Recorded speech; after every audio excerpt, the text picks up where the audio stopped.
नमस्कार प्रिय दर्शकों, हाजिर हूं मैं वर्ष 2024 का हाल लेकर, अर्थात वार्षिक राशिफल लेकर। प्रिय दर्शकों, मेष से लेकर मीन लग्न और राशि के सभी जातकों के लिए वर्ष 2024 कैसा रहने वाला है, किनका भाग्योदय होना है, किनको परेशानी आनी है, इस विषय पर हमारी बृहद चर्चा जारी है। और इस क्रम में हमने कल मेष, वृषभ और मिथुन इन तीन लग्न और राशि के जातकों के लिए आपका वार्षिक राशिफल जान लिया है। आज चर्चा कर्क, सिंह और कन्या इन तीन लग्न और राशि के जातकों के लिए कैसा रहने वाला है ये वर्ष, इस विषय पर हमारी चर्चा है।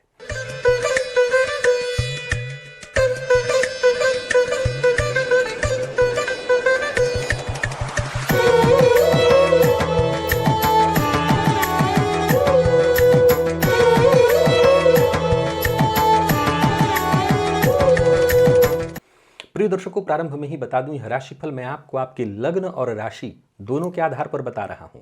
अब अगर आपको यह संशय हो कि मैं लग्न के आधार पर देखूं कि राशि के आधार पर मानूं, दोनों एक कैसे हो सकता है, अगर आप मेरे पुराने दर्शक हैं तो आपको पता है कैसे हो सकता है। नए हैं तो परेशान होने की जरूरत नहीं, आप चंद्र राशि के आधार पर देख लीजिए। अब चलिए चर्चा आगे बढ़ाते हैं। कर्क लग्न और राशि के जातकों के लिए कैसा रहने वाला है वर्ष 2024।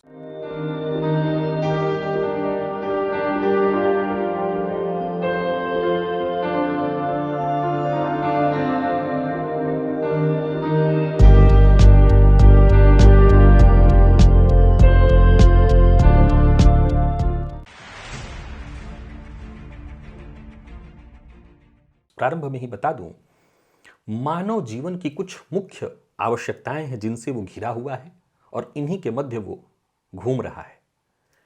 ऐसी ही मुख्य 12 बिंदुओं को ध्यान में रख करके मैंने ये वार्षिक फल तैयार किया है। वो मुख्य 12 बिंदु हैं धर्म और भाग्य, ये दोनों एक दूसरे के पूरक हैं। तो वहीं करियर, शिक्षा, धन, व्यापार, विवाह, संतान, पारिवारिक जीवन, आपका प्रेम संबंध, सुख और रोग, इसी में आपका पूरा जीवन है जो आज की जरूरत है। आइए चर्चा प्रारंभ करते हैं। मैं प्रारंभ में ही बता दूं कि कर्क लग्न और राशि के जातकों के लिए वैसे तो वर्ष 2024 बहुत अच्छा है, लेकिन कुछ एक बिंदु ऐसे हैं जिसके चलते ये वर्ष थोड़ी चिंता भी दर्शा रहा है, और वो है वर्तमान में चल रहा आपको ढैया। पूरे वर्ष 2024 में आपको ढैया रहने वाली है, जिसके चलते मानसिक रूप से कहीं ना कहीं आप परेशान तो रहेंगे। सर सब चलिए सबसे पहले जान लें कि धर्म और भाग्य के दृष्टिकोण से वर्ष 2024 आपके लिए कैसा है। देखा जाए तो धर्म भावपति बने देवगुरु बृहस्पति आपकी राशि से दशम में संचरण कर रहे हैं, धर्म कर्माधिपति योग का निर्माण कर रहे हैं। जब वो लाभ में जा रहे हैं तब भी, यानी मई के बाद, धार्मिक दृष्टिकोण से यह गोचर अच्छा है, बेस्ट नहीं है। मैं ये नहीं कहूंगा कि कर्क लग्न और राशि के जातकों के लिए धार्मिक दृष्टिकोण से ये वर्ष बहुत पुष्टि प्रदायक है, पुष्टिदायक नहीं है। क्यों? क्योंकि जिसके देवगुरु बृहस्पति ही धर्म के और भाग्य के स्वामी बनते हैं, उनके लिए बहुत श्रेष्ठ ये इसलिए नहीं है क्योंकि यहां बैठे राहु कहीं ना कहीं भाग्य का साथ दिला देंगे, क्योंकि पापग्रह नवम में गोचर कर रहा हो तो जातक को भाग्य का साथ मिलता है, पर वो उस भाव को कमजोर करता है। फलतः धर्म से मन थोड़ा उचाट होगा। अब प्रश्न उठता है ऐसा कैसे होगा?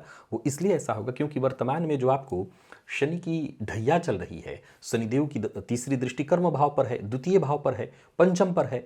फलतः कहीं ना कहीं मानसिक रूप से अशांति होगी। एक बड़ा पॉइंट है कि जब मानसिक अशांति होती है तो व्यक्ति भगवान की शरणागति ग्रहण करके भगवान से रक्षा की गुहार करता है, पर बहुत साधना नहीं कर पाता। तो साधना के दृष्टिकोण से इसे अच्छा नहीं कहा जाएगा। हां, आप भगवान की शरणागति ग्रहण करेंगे, ये बात सत्य है। आप भगवान की शरण में रहेंगे, ये बात सत्य है। पर भाग्य का साथ मिलेगा, कहीं ना कहीं भाग्य का सहयोग मिलेगा। बैठे यहां पर राहु आपको भाग्य से सहयोग देंगे, भाग्य के चलते आपका काम बनेगा। इसलिए तो मैंने कहा कि ये वर्ष आपके लिए ठीक है। अब बारी आती है आपके करियर की। तो करियर के दृष्टिकोण से देखा जाए तो कार्य क्षेत्र में थोड़ी उठापटक रहने वाली है शनिदेव की दृष्टि के कारण, परंतु देव गुरु बृहस्पति रक्षा करेंगे। मई के बाद भी वो जब राशि परिवर्तन कर लेते हैं तब भी चिंता की कोई आवश्यकता नहीं। करियर के दृष्टिकोण से थोड़ा उतार चढ़ाव है, ये बात पक्का लिख लीजिए। परंतु ऐसा नहीं है कि आपको बहुत ज़्यादा जूझ जाना है, उसकी चिंता आप मत करिए। काम आपके चलते चले जाएंगे, रुकेंगे कुछ भी नहीं। हाँ, राजनीति होगी आपके साथ, जो कि वैसे भी आपके साथ होती ही रहती है, तो थोड़ा राजनीति से बच करके रहिएगा। शिक्षा, इस दृष्टिकोण से मई के बाद, यानी अगर आप विद्यार्थी हैं तो मई के बाद आपके लिए समय ठीक है, लेकिन उससे पहले मैं बहुत अच्छा नहीं कहूंगा। कारण शनि और राहु की दृष्टि का आपके पंचम पर दृष्टि डालना शिक्षा में मन को भटकाता है, और ढैया का ये प्रभाव आप कह लीजिए कि मन शिक्षा से भागेगा। ऐसा नहीं है कि आप पढ़ना नहीं चाहेंगे, पढ़ना चाहेंगे, परंतु मन इधर उधर की चीज़ों में ज़्यादा लगेगा। हालांकि जो रिसर्च फील्ड के विद्यार्थी हैं उनके लिए इस गोचर को मैं बढ़िया कहूँगा। रिसर्च फील्ड के विद्यार्थियों के लिए यह गोचर उत्तम दिखाई पड़ रहा है, लेकिन बाकी ऐसे विद्यार्थियों का मन डोलने वाला है, इधर उधर की चीज़ों में ज़्यादा लगने वाला है। बात अगर आपके धन की हम कर लें तो धन के दृष्टिकोण से गोचर बहुत बढ़िया है। देवगुरु की दृष्टि पड़ेगी आपके द्वितीय भाव पर, लाभ में आगे मई के बाद संचरण करेंगे वो भी, तो धन के दृष्टिकोण से कोई बहुत चिंता आपके लिए नहीं रहने वाली है। धन को लेकर के तो आप निश्चिंत हो जाइए। मैं पहले कह चुका हूं, भाग्य का साथ मिलेगा, ये वर्ष अच्छा है, धन आते रहेंगे। धन को लेकर के आपको तनिक भी चिंतित होने की जरूरत नहीं है। अब धन कहाँ से आएगा? हवा से तो आएगा नहीं। यानी काम बनेंगे, ऐसा नहीं है। मैंने जैसा कहा करियर में राजनीति होगी, ठीक है, अब उतार चढ़ाव तो देखना ही पड़ेगा आपको, लेकिन ऐसा नहीं कि आपके काम नहीं बनने वाले हैं। काम बनेंगे तो उसको लेकर के चिंतित मत होइए, धन आएगा। बात व्यापारियों की कर लेते हैं। व्यापारिक दृष्टिकोण से यह गोचर ठीक है, जितना नौकरी पेशा लोगों के लिए ठीक है उतना ही ठीक व्यापारियों के लिए भी है। मतलब एक होता है बेस्ट, बेस्ट नहीं है। यही मैंने कहा था विरोधाभास है कि अच्छा भी है पर थोड़ी चिंता भी है। शनिदेव की ढैया चलने के कारण अप एंड डाउन आपको बार बार देखना पड़ेगा, छोटी मोटी बाधाएं आएंगी। चूंकि अच्छा इसलिए है कि ढैया होने के चलते आपको इस वर्ष बहुत मानसिक रूप से परेशान रहना चाहिए था, बहुत कष्ट में आप होते, लेकिन चाहे वो राहु हो चाहे वो गुरु हो, वो आपको सेफ्टी प्रदान कर रहे हैं। फलतः परेशानी उतनी नहीं है। तो जरा गौर करिए कि जहां सर कटना था वहां एक सुई चुभाई गई है, तो ये खराब तो नहीं हुआ ना, ये तो राजयोग ही हुआ, ये तो बड़ा श्रेष्ठ ही हुआ। तो ये अत्यंत श्रेष्ठ इसीलिए मैंने कहा। तो यहां व्यापार में भी थोड़ा उठापटक रहेगा, लेकिन काम आपके चलते रहेंगे। हो सकता है कि रोज सुबह सुबह टेंशन हो, शाम को टेंशन हो, लेकिन फिर अगले दिन काम बन जाएंगे। तो काम बनेंगे थोड़ी टेंशन और परेशानी के बाद। वहीं यदि आपके विवाह और संतान की हम बात कर लें तो देवगुरु बृहस्पति जब राशि परिवर्तन करके मई के बाद एकादश भाव में वृषभ राशि में प्रवेश करेंगे तो संतान और विवाह दोनों के दृष्टिकोण से अच्छा है। विवाह के दृष्टिकोण से तो बहुत ही अच्छा है। कर्क लग्न और राशि के जातकों का विवाह जो है 2024 के मई के बाद होने की प्रबल संभावना है। अगर नहीं हुआ है, अभी तक आप विवाहित हैं, तो उसकी प्रबल संभावना है। परंतु संतान को लेकर के थोड़ी चिंता रहेगी। शनि और राहु की दृष्टि होने से, गुरु की दृष्टि होने से संतति सुख की संभावना तो है, पर शनि और राहु दो दो पापग्रह दृष्टि डाल रहे हैं। फलतः कहीं ना कहीं ये बाधा भी उत्पन्न होगी। गर्भपात की संभावना हम जिसे कहते हैं, क्योंकि अभी गोचर में भी सूर्य राशि परिवर्तन करते रहते हैं, मंगल का परिवर्तन है, तो ये भी कहीं ना कहीं छोटी मोटी बाधाएं परेशानियां उत्पन्न करते हैं। तो गर्भपात की एक पहली पॉइंट स्थिति उत्पन्न हो रही है। दूसरा जो पॉइंट है वो है संतति अगर सुख है भी तो मेडिकल सहयोग के का चलते, तो आपको मेडिकली सहयोग लेने के लिए तैयार रहना होगा। डॉक्टर के सहयोग से संतान सुख की प्राप्ति दिखाई पड़ रही है। तो ठीक है, कोई बात नहीं, अगर डॉक्टरों के सहयोग से भी हो जाए तो कोई दिक्कत नहीं। ये तो हुआ जिनको नहीं है, और जिनको है उनको भी अपने बच्चों के चाल चलन को लेकर के थोड़ा सचेत रहना होगा, ध्यान रखना होगा। शनि राहु की दृष्टि के चलते वो भटक सकते हैं। हालांकि मई के बाद सुरक्षा हो जाएगी, फिर टेंशन की कोई आवश्यकता नहीं, पर फिर भी बच्चों के चाल चलन पर ध्यान रखिए। दाम्पत्य ठीक दिखाई पड़ रहा है, कोई परेशानी नहीं। पारिवारिक जीवन बहुत बढ़िया है, इसमें कहीं कोई दिक्कत नहीं। देवगुरु राशि परिवर्तन भी करते हैं तब भी आपके पारिवारिक जीवन को लेकर के बहुत चिंता नहीं दिखाई पड़ रही है। तो ये वो पॉइंट है जो बहुत बड़ा पॉइंट है। अगर आप भीतर से, बाहर आपके पास लाख गाड़ी बंगले खड़े दिखाई पड़ते हों, लेकिन भीतर से दुखी हों, परिवार से दुखी हों, तो ये दुख माना जाएगा। लेकिन बाहर लाख टेंशन परेशानी चल रही हो, भीतर से आप संतुष्ट हैं, तो ये सुख माना जाएगा। वो सुख इस वर्ष आपको प्राप्त है। इस मामले में आप भाग्यवान सिद्ध हो रहे हैं। वहीं अगर आपके प्रेम संबंध की बात करें तो प्रेम संबंध के मामले में दिक्कत है। गृह सुख तो है, माता पिता का सुख है, अगर दाम्पत्य विवाह अगर आपका हो गया तो वो ठीक है, लेकिन प्रेम संबंध में परेशानी है। राहु और शनि की दृष्टि पड़ने के कारण जब गुरु आएंगे मई के बाद तो वो भी ठीक होगा, लेकिन तब तक आपको प्रेम संबंध में चिंता रहेगी, परेशानी रहेगी। व्यर्थ की पुरानी बातों को लेकर के मतभेद, गलतफहमी, किसी तीसरे की वजह से मतभेद और गलतफहमी उत्पन्न होगी, जिससे प्रेम संबंध में परेशानी दिखाई पड़ रही है। और बाकी आपके अगर सुख और रोग की हम चर्चा करें तो इसके बावजूद, इतने टेंशन और परेशानियों के बाद भी मैं कहूंगा कि मन थोड़ा अशांत रहेगा, लेकिन देवगुरु भीतर ही भीतर आपको सुख प्रदान करेंगे और कहीं ना कहीं अपनों का साथ मिल जाने के कारण आपको सब कुछ अच्छा लगेगा।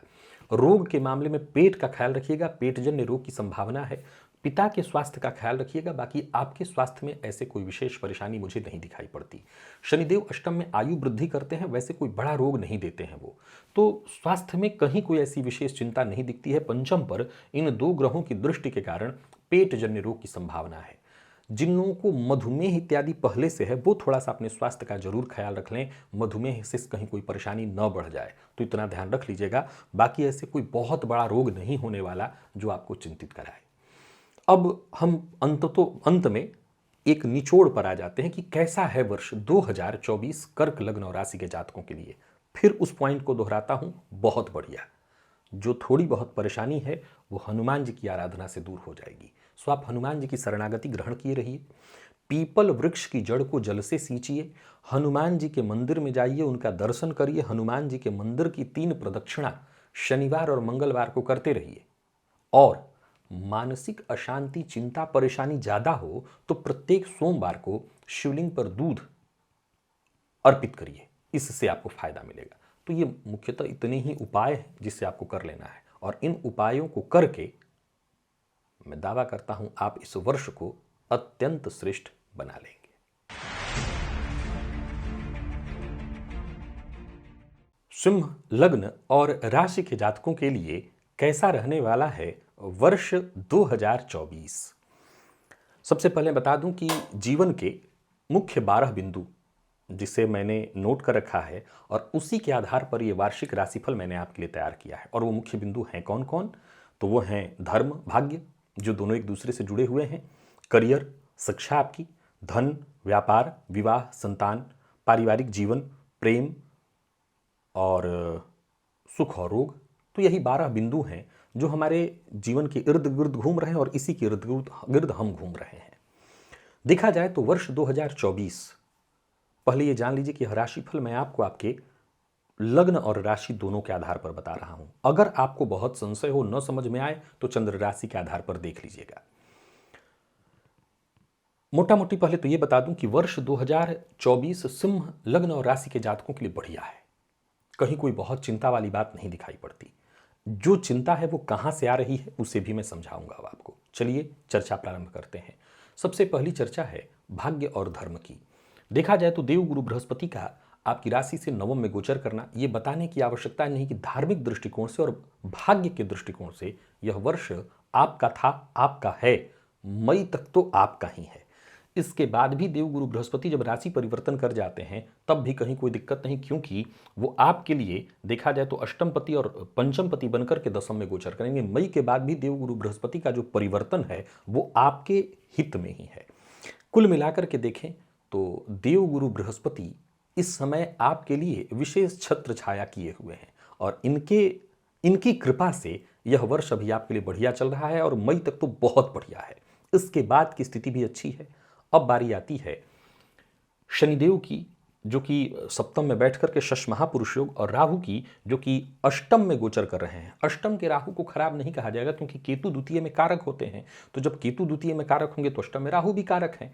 फलतः बहुत चिंता नहीं है। अब चिंता कहां से है? चिंता है शनिदेव की दृष्टि आपके व्यक्तित्व पर पड़ने से कार्यों को ये थोड़ा डिले कर देंगे। तो उसी के लिए तो आप धर्म करिए, धार्मिक कृत्यों से जुड़े रहिए, धर्म करते रहिए, इससे भाग्य का निर्माण होगा। और भाग्य का निर्माण होगा तो जो डिले हो रहा है, जो देरी हो रही है, वो फिर नहीं होने वाली है। फिर सभी काम आपके वक्त पर होंगे। करियर के दृष्टिकोण से देखें तो जितने भी नौकरी पेशा लोग हैं, चाहे सरकारी नौकरी से जुड़े हुए हों, प्राइवेट सेक्टर से जुड़े हुए हों, करियर के दृष्टिकोण से भी यह गोचर बहुत बढ़िया है। शश महापुरुषों का आपको लाभ मिल रहा है, भाग्य भावगत देवगुरु का लाभ, और कर्म में भी जब हो जाएंगे तो अच्छा ही रहने वाले। कुल मिलाकर के देखें तो कार्य क्षेत्र के दृष्टिकोण से, करियर के दृष्टिकोण से, सरकारी नौकरी में भी है तो भी, प्राइवेट सेक्टर में है तो भी कोई दिक्कत नहीं, कहीं कोई समस्या नहीं। स्वदेश में है या विदेश में, आप कार्य क्षेत्र में अच्छा करने वाले हैं, चिंता करने की कोई आवश्यकता नहीं। थोड़ी डिले होगी, इससे घबराइएगा मत, काम अंततोगत्वा आपके पक्ष में ही होंगे। शिक्षा, विद्यार्थियों के लिए यह वर्ष बहुत बढ़िया है। देवगुरु बृहस्पति की दृष्टि मई तक तो बहुत ही अच्छी है। इसके बाद भी अगर गुरु राशि परिवर्तन भी कर जाते हैं तो कोई बहुत बुरा प्रभाव शिक्षा भाव पर नहीं है। उच्च शिक्षा पर शनि की दृष्टि के चलते जो कॉलेज में गए विद्यार्थी हैं जो हाँ नॉलेज केवल अपना बढ़ा रहे हैं, वो जरूर थोड़ा ध्यान रखें, गलत संगति गलत आदत में ना पड़ जाएं। बाकी वैसे मैं सभी विद्यार्थियों को कहना चाहूँगा, चाहे छोटे क्रम से लेकर के बड़े क्रम तक, प्रतियोगी परीक्षा की तैयारी करने से लेकर के सिविल सर्विस की तैयारी तक वाले जितने भी विद्यार्थी हैं, सबके लिए यह वर्ष बहुत अच्छा है। रिसर्च फील्ड के विद्यार्थियों को थोड़ी चिंता, थोड़ी दिक्कत जरूर रहेगी, खराब नहीं है। इधर उधर की चीज़ों में आपका समय ज़्यादा व्यतीत होने वाला है। फोकस करिए, ध्यान दीजिए, बाकी वर्ष बहुत बढ़िया है। यानी विद्यार्थियों के लिए भी यह वर्ष अति उत्तम सिद्ध हो रहा है। अब बात आती है आपके धन की। देव गुरु बृहस्पति जो कि धन कारक होकर के जाकर के आपकी कुंडली के नवम में संचरण करेंगे, और शनिदेव सप्तम में, राहु की दृष्टि द्वितीय पे, धन के दृष्टिकोण से आकस्मिक धन लाभ कराने वाला, धनदायक, पैतृक संपत्ति इत्यादि की प्राप्ति कराने वाला, अचल संपत्ति दिलाने वाला, यानी धन के दृष्टिकोण से भी यह वर्ष अति उत्तम है। धनागमन होता रहेगा। और कहाँ से होगा? तो करियर ठीक था वहां से होगा। और बाकी व्यापार की बात करूं तो शनिदेव सप्तम में गोचर करते हुए व्यापार में सफलता दिलाते हैं। व्यापार में कहीं कोई दिक्कत नहीं। पार्टनरशिप में भी यदि काम करना चाहें, वैसे सिंह की अगर आप लग्न और राशि के जातकों की बात करूं तो मैं सदैव पार्टनरशिप में काम करने की मनाही करता हूं, क्योंकि आप अकेले काम करने के लिए बनाए गए हैं। पर अगर आप पार्टनरशिप में जाकर के काम करना चाहते हैं, एकदम से ऐसा नहीं कि कर नहीं सकते हैं, कर सकते हैं, कोई दिक्कत नहीं, करिए। कोई नया व्यापार भी शुरू करने की सोच रहे हैं तो कर सकते हैं। हाँ, शनिदेव सप्तम में संचरण कर रहे हैं, फलतः अच्छे से तैयारी कर लीजिएगा और तब करिए, तो व्यापार के दृष्टिकोण से वर्ष 2024 श्रेष्ठ। बात आपके विवाह और संतान की, तो देवगुरु बृहस्पति की दृष्टि सप्तम पर नहीं है, परंतु नवम में है। नवम के देवगुरु बृहस्पति लग्न और तृतीय को देखते हैं, पंचम को देखते हैं, फलतः विवाह और संतान दोनों ही मामले में ये वर्ष बहुत श्रेष्ठ माना जाएगा, विवाह के लिए भी, संतान के लिए भी। लेकिन मई तक ये योग है आपके पास कि विवाह की अगर बात चल रही है तो बात बन जाएगी, नहीं हुआ है तो हो जाएगी। संतति सुख प्राप्त नहीं है तो वो आपको प्राप्त हो जाएगा। तो विवाह और संतान दोनों ही सुखों के दृष्टिकोण से मई तक का समय आपका है। आप बड़े प्रेम से इस सुख की प्राप्ति कर सकते हैं। मई के बाद देवगुरु जब राशि परिवर्तन कर जाएंगे तब ये सुख आपको प्राप्त नहीं होगा। यानी जब तक राशि परिवर्तन करके मिथुन में नहीं जाएंगे तब तक ये कार्य आपका बाधित रहेगा। लेकिन कोई बात नहीं, मई तक अभी योग है और ये सारे काम आपके बनेंगे, विवाह भी और संतान भी। जो लोग विवाहित हैं उनको थोड़ी दिक्कत, मतभेद होगी जीवन साथी से। जीवन साथी के स्वास्थ्य में परेशानी, जैसे जोड़ों में दर्द इत्यादि, जिनको अर्थराइटिस या थायराइड वगैरह है, वो अपने स्वास्थ्य का, अपने जीवन साथी के स्वास्थ्य का विशेष ख्याल रखें। और बाकी संतति को लेकर के कोई चिंता नहीं। यानी सिंह राशि के बच्चों की यदि बात करें, मैं सिंह राशि के बच्चों की बात नहीं, आपके बच्चे की, नहीं आप सिंह राशि के लग्न के हैं तो आपके बच्चे की बात करें, आपको उनको लेकर के बहुत चिंतित होने की जरूरत नहीं, वो ठीक है अपनी जगह पर। पारिवारिक जीवन बढ़िया है। देवगुरु अभी नवम में है। शनिदेव की दृष्टि से और राहु की दृष्टि के कारण थोड़े से माता के स्वास्थ्य में परेशानी दिखाई पड़ रही है। माता के स्वास्थ्य में दिक्कत आना, कुछ हद तक गृह कलह या कुछ हद तक घर से दूर जाने की संभावना आपकी बनेगी। यहां पर मैं एक पॉइंट बताना चाहता हूं, अगर आप घर से दूर जा रहे हैं तो ये खराब नहीं है आपके लिए, ये बहुत अच्छा है। घर से दूर रह करके आपका ये वर्ष और बढ़िया हो जाएगा। जो थोड़ी बहुत चिंता थी वो भी दूर हो जाएगी। राहु अष्टम में है, अगर आप घर से दूर रहें तब तो कहना ही नहीं। अब ज़्यादातर लोग जो कार्यक्षेत्र में हैं वो अपने गृह नगर से तो दूर ही रहते हैं, विदेश में हैं तो अत्यंत श्रेष्ठ, परदेश में भी हैं तो मैं इसको बढ़िया ही मान रहा हूं। तो इस अवस्था में तो मैं यही कहूँगा कि ज़्यादा चिंता की बात नहीं है। देवगुरु बृहस्पति जब राशि परिवर्तन करके मई में आपकी राशि से दशम में जाएंगे तो वो कहीं ना कहीं आपके पारिवारिक सुख में वृद्धि कराने वाले होंगे, पारिवारिक जीवन सुखद कराने वाले होंगे। प्रेम संबंध के दृष्टिकोण से वर्ष बहुत बढ़िया है। प्रेम संबंध को वैवाहिक संबंध में तब्दील करना चाहते हैं तो आप पेरेंट्स से बातचीत करिए। प्रेम संबंध में यदि कहीं कोई परेशानी थी तो वो दूर होगी। प्यार का इजहार करना चाहते हैं तो आप कर सकते हैं। यानी प्रेम संबंध के दृष्टिकोण से वर्ष 2024 सिंह लग्न और राशि के जातकों के लिए बेहद सुखद है, बहुत बढ़िया, कहीं कोई चिंता नहीं। और बात अगर आपके सुख और रोग की करें, सुख भाव पर शनि और राहु की दृष्टि है और ये एक थोड़ी चिंता की बात है। देखिए, अगर घर में आपके किसी का भी स्वास्थ्य खराब हो तो क्या आप सुखी हो सकते हैं? अगर मुझसे कहें तो मैं तो यही जवाब दूंगा, ना। कोई भी घर का एक सदस्य अगर दुखी हो तो आप सुखी कैसे हो सकते हैं? तो हाँ, थोड़ा सा गृह में परेशानी तो ऐसी दिखाई पड़ रही है, संभव है माता के स्वास्थ्य में ही परेशानी हो, तो स्वास्थ्य को लेकर के चिंता है, ये ना नहीं है। इससे इस बात को नज़रअंदाज नहीं किया जा सकता है।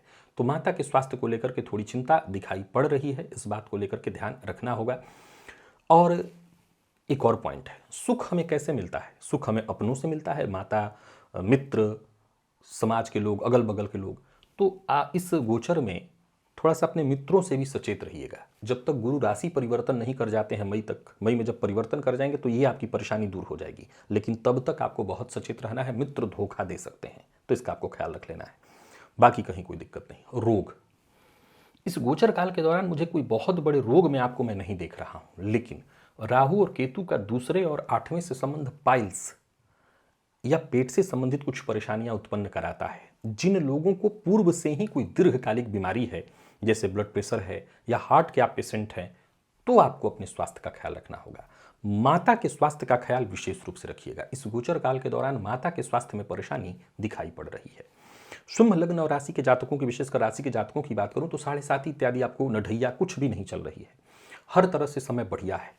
एक ही पॉइंट है जिसको आप नोट करके जाइए, और वो है कार्य थोड़ा डिले हो रहा होगा। घबराइएगा मत, वो देव गुरु बृहस्पति संभाल रहे हैं। यह वर्ष आपको आनंद दे रहा है चहुं ओर से। मई के बाद भी जब राशि परिवर्तन हो रहा है देवगुरु का, वो आपके पक्ष में ही खड़े हैं। फलतः आप निश्चिंत होकर के इस वर्ष का लाभ उठाइए। जो थोड़ी बहुत दिक्कत परेशानी आ सकती है, आ रही है, उसके लिए भुवन भास्कर को अर्घ्य दीजिए, पिता का सम्मान करिए। गलत आचरण, गलत खान पान, इससे आप बचिए। इससे जितना दूर रह सकते हो रहिए। और इस गोचर को और उत्तम बनाए रखने के लिए विष्णु सहस्त्र नाम का पाठ या श्रवण करिए। रोज नहीं कर सकते तो कम से कम गुरुवार के गुरुवार अवश्य करिए। इतना तो आप कर ही सकते हैं, और इतना अगर आपने कर लिया तो फिर मैं दावा करता हूं यह वर्ष 2024 सिंह लग्न और राशि के जातकों के लिए अत्यंत श्रेष्ठ सिद्ध होने वाला है। कन्या लग्न और राशि के जातकों के लिए कैसा रहने वाला है वर्ष 2024? देखा जाए तो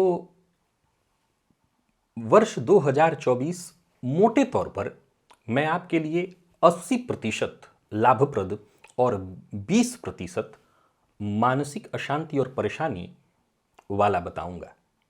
कैसे, अभी हम इस पर बृहद चर्चा करेंगे। सबसे पहले तो मैं बता दूं, यह राशिफल मैं आपको आपके लग्न और राशि दोनों के आधार पर बता रहा हूं। अब बहुत ज़्यादा आपको संशय हो, समझ में ना आ रहा हो, तो चंद्र राशि के आधार पर आप इस राशिफल को देखिएगा। प्रिय दर्शकों, यदि आप कन्या लग्न और राशि के हैं तो मैं प्रारंभ में ही बता दूं कि मानव जीवन की जो मुख्य बिंदुएं हैं, ऐसे 12 बिंदुओं को मैंने नोट किया है, और उसी के आधार पर इस राशिफल को मैं बता रहा हूं। आप एक बार सुन लीजिए, मुझे लगता है कि इसी में सब कुछ समाहित है। वो है धर्म और भाग्य, ये एक दूसरे से जुड़े हुए हैं। करियर, शिक्षा, धन, व्यापार, विवाह, संतान, पारिवारिक जीवन, प्रेम संबंध, सुख और रोग। अब देखा जाए तो धर्म और भाग्य के दृष्टिकोण से वर्ष 2024 मई के बाद जब देवगुरु बृहस्पति आपकी राशि से नवम में संचरण करेंगे तो अत्यंत श्रेष्ठ होगा। उससे पहले देवगुरु बृहस्पति अष्टम में संचरण कर रहे हैं, जो कि खराब नहीं माना गया है, बहुत बढ़िया माना गया है। क्योंकि यहां बैठे देवगुरु बृहस्पति द्वितीय भाव धन भाव, जो कि धन के कारक होकर के उस भाव को देखते हैं और अपने पार्श्वगामिनी दृष्टि से लग्न को बलि करते हैं। तो चूंकि इस समय गोचर कुंडली में केतु आपकी राशि और लग्न पर संचरण कर रहे हैं, अब उस अवस्था में केतु भ्रम उत्पन्न करते हैं, मन को भटकाते हैं, अस्थिर करते हैं।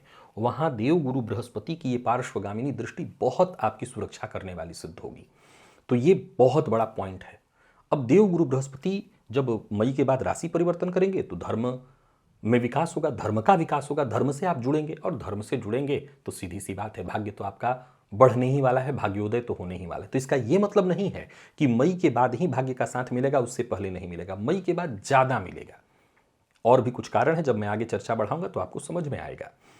करियर के दृष्टिकोण से देखते हैं, कर्म के अगर दृष्टिकोण से देखें तो देवगुरु बृहस्पति इस समय अष्टम में संचरण कर रहे हैं, और शनिदेव इस समय आपके षष्ठ में है। षष्ठ भाव प्रतियोगिता का है।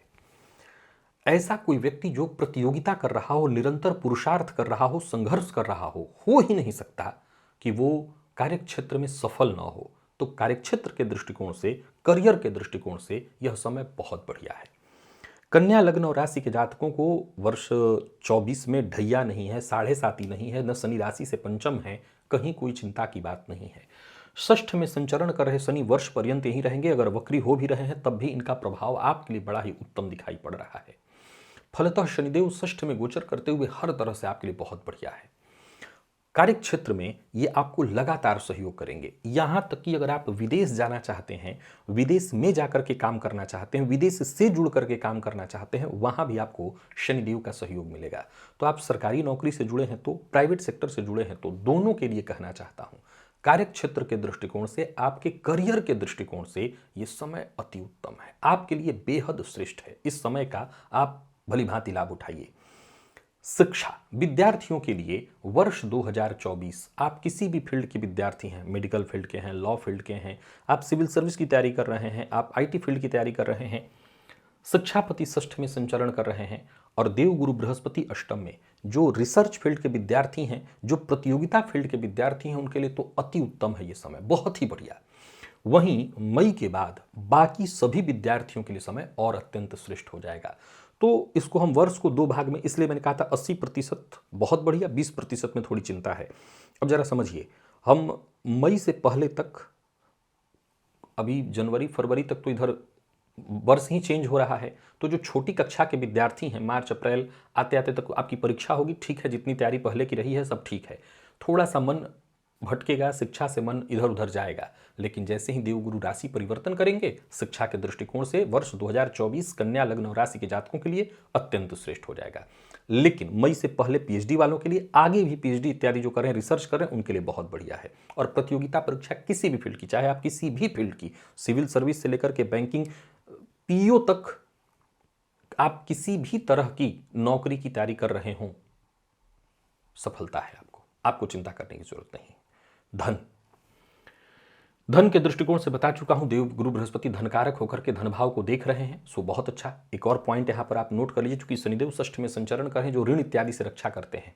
अभी बीते दिनों मैंने आपको धन त्रिकोण के बारे में समझाया था, तो षष्ठ भाव में शनिदेव यहाँ के बहुत कारक ग्रह माने गए हैं।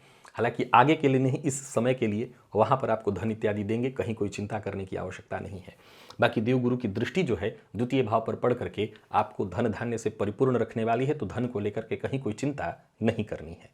व्यापार, व्यापारिक दृष्टिकोण से थोड़ा उठापटक रहेगा मई तक, मई के बाद स्थिति बहुत अच्छी हो जाएगी। राहु सप्तम में कोई नुकसान नहीं करते, क्योंकि कन्या के लिए वो अपने, देखा जाए तो आपके राशिपति बन जाते हैं और अपने लग्न को ही देख रहे हैं। तो पार्टनरशिप में व्यापार है तो थोड़ा पार्टनर से मतभेद हो जाएगा, मन नहीं मिल पाएगा, तो ये थोड़ी परेशानी है। लेकिन ऐसा नहीं कि आपका व्यापार डूब जाएगा, आपका व्यापार चलेगा नहीं। आपको इस गोचर काल के दौरान एक बात याद रखनी है, क्या? मैनेजमेंट, जो आपका मूल पावर है, अपने मैनेजमेंट के साथ आगे बढ़िए। अपने शत्रु को भी आप अपना मित्र कर लीजिए और फिर काम करिए, कोई दिक्कत नहीं है, आपका काम नहीं रुकने वाला। अपने शत्रु को भी मित्र बना करके आप काम करिए, कहीं चिंता नहीं होने वाली है, आप बहुत अच्छा काम कर जाएंगे। तो कुल मिलाकर के देखें तो व्यापारिक दृष्टिकोण से मैं यही कहूँगा कि यह गोचर बढ़िया है। पार्टनर से थोड़ा मतभेद या मनभेद हो सकता है, संभाल लेना होगा आपको, संभाल लीजिएगा, कोई दिक्कत नहीं है। विवाह और संतान वो अभी नहीं है, वो जब देवगुरु बृहस्पति राशि परिवर्तन करके मई के बाद आगे बढ़ेंगे, नवम में जब जाएंगे, तो उनकी दृष्टि पंचम पर होगी, उनकी दृष्टि लग्न पर होगी, तृतीय पर होगी और पंचम पर। तो उस अवस्था में विवाह और संतान दोनों की स्थिति वो उत्पन्न करेंगे। विवाह संतान के मामले में मई के बाद बहुत अच्छा समय है आपके लिए। अगर आप संतान प्लान कर रहे हैं, बच्चा प्लान कर रहे हैं, तो मई तक जरा रुक जाइए, देवगुरु को एक बार राशि परिवर्तन करके वृषभ में चले जाने दीजिए, फिर आपके लिए समय आ जाएगा। अविवाहित हैं तो घबराइए मत, अभी तक बातचीत नहीं बन पा रही है, कई जगह बात बन कर टूट जा रही, घबराइए मत, समय नहीं है, अभी आ रहा है, देवगुरु बृहस्पति राशि परिवर्तन करेंगे तब होगा। जिनके बच्चे हैं, जिनकी संतति है, जिनका दाम्पत्य है, दाम्पत्य जीवन में थोड़ी परेशानी दिखाई पड़ रही है। बच्चों को लेकर के ज़्यादा कोई चिंता नहीं है, लेकिन दाम्पत्य जीवन में थोड़ी परेशानी दिख रही है। जीवन साथी के साथ मतभेद की संभावना भी है और जीवन साथी के स्वास्थ्य को लेकर के भी थोड़ी चिंता है। ये 20% में आपकी परेशानी है, तो जीवन साथी को लेकर के थोड़ा सतर्क रहिएगा। जीवन साथी से मतभेद हो सकता है, गलतफहमी उत्पन्न हो सकती है, आपकी कोई बात जीवन साथी को चुभ सकती है, तो इस पॉइंट पर आपको बहुत सचेत रहना है। दाम्पत्य जीवन को संभाल लीजिए, कोई टेंशन नहीं। दाम्पत्य संभल गया आपका तो ज़्यादा टेंशन लेने की आवश्यकता नहीं।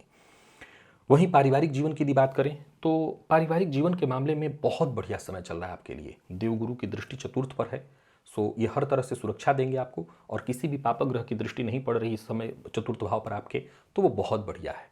याद रखिएगा, गोचर में मंगल परिवर्तन कर रहे हैं, बुध परिवर्तन कर रहे हैं, लेकिन मूल रूप से यही वो ग्रह हैं जो आपके पूरे वर्ष का निर्धारण करते हैं। बाकी जो मैं प्रतिदिन का राशिफल बताता हूं उसमें नक्षत्र और चंद्रमा को बेस रखता हूं, तो उस अवस्था में आपको हर दिन आपका पता ही चल जाता है कि कैसा व्यतीत होने वाला है। तो कुल मिलाकर के ये जान लीजिए कि सुख के दृष्टिकोण से आप घर के करीब रह करके काम कर रहे हैं तो, घर से दूर जा करके काम कर रहे हैं तो कहीं कोई दिक्कत नहीं, बहुत बढ़िया रहने वाला है ये वर्ष, टेंशन लेने की आवश्यकता नहीं। प्रेम संबंध के मामले में देखा जाए तो वहां भी कोई विशेष परेशानी नहीं है। शनि के षष्ठ में होने से भी कोई ज्यादा चिंता नहीं, बल्कि गुरु राशि परिवर्तन करेंगे तो प्रेम संबंध को वैवाहिक संबंध में तब्दील करना चाहते हैं तो उसके लिए आप पेरेंट्स से बातचीत करने की तैयारी करके रखिए। जैसे ही गुरु राशि परिवर्तन मई के बाद करेंगे, अपने पेरेंट्स से बातचीत करिए, बात होगी, आपका विवाह हो जाएगा। तो प्रेम संबंध के मामले में भी कहीं कोई परेशानी नहीं है। हाँ, शनि षष्ठवें संचरण कर रहे हैं, थोड़ा मतभेद या गलतफहमी उत्पन्न हो सकती है मई तक, तो सावधान रहिएगा। सुख और रोग, सुख बहुत बढ़िया है, सुख बहुत अच्छा रहने वाला है, सुख के मामले में कहीं कोई कमी नहीं है, और रोग के मामले में थोड़ी सावधानी जरूरी है। एक तो जीवन साथी के स्वास्थ्य का ख्याल रखिए, एक खुद अपने स्वास्थ्य का भी ख्याल रखिए। शनिदेव कुंडली के षष्ठ में वैसे कोई रोग नहीं करते, लेकिन ये पैरों से संबंधित परेशानी उत्पन्न करा देते हैं। तो पैरों में चोट लगना, वाहन इत्यादि चलाते समय भी जरा ध्यान रखिएगा, पैर में कोई चोट न लगे, कोई विशेष पैर से संबंधित परेशानी आपको न आए, तो इतना ख्याल रख लीजिए। बाकी ऐसे कोई बड़ा रोग नहीं है, देवगुरु के चलते पेट वगैरह का भी थोड़ा ख्याल रख लीजिएगा। बाकी खान पान पर नियंत्रण रखिए, ध्यान रखिए। कन्या लग्न के जातकों के लिए 80% यह गोचर फायदेमंद है, रिजल्ट अच्छा करने वाला है। अब जो 20% की परेशानी है उसका क्या, उससे मैं कैसे बच सकता हूं? अगर ये प्रश्न आपके मन में है तो उपाय मैं आपको बता देता हूं, चिंता करने की कोई आवश्यकता नहीं। इस परेशानी से बचने के लिए आप वर्ष पर्यंत माँ लक्ष्मी की आराधना करते रहिए, गणेश जी के साथ। गणेश जी की और माँ लक्ष्मी की आराधना से वर्ष बहुत अच्छा रहेगा। उनकी मूर्ति घर में है तो रखिए, अर्क गणपति पिछले दिनों मैंने बताया था और श्रीयंत्र की विधि मैंने बताई थी, दोनों को घर में रख करके पूजा करिए। और नहीं तो आप इतना तो कर ही सकते हैं कि घी का दिया जला करके श्री सूक्त का पाठ करिए, संकट नाशन गणेश स्तोत्र का नित्य पाठ किया करिए। तो यही करके आपका पूरा वर्ष बहुत बढ़िया व्यतीत हो जाएगा। तो कुल मिलाकर के कन्या राशि के जातकों को जो 20% परेशानी है वो इन उपायों से आप अपना ठीक कर सकते हैं। बाकी भुवन भास्कर को अर्घ देते रहिएगा और वर्ष बढ़िया रहेगा। तो आनंद लीजिए, ये वर्ष कन्या के लिए ठीक है। प्रिय दर्शकों, आज चर्चा 6 लग्न और राशि के जातकों की पूर्ण हुई। अब बाकी के 6 लग्न और राशि के जातकों की चर्चा आने वाले दिनों में चलती रहेगी। आज के लिए बस इतना ही, इजाजत दीजिए, पुनः मुलाकात होगी। तब तक के लिए नमस्कार।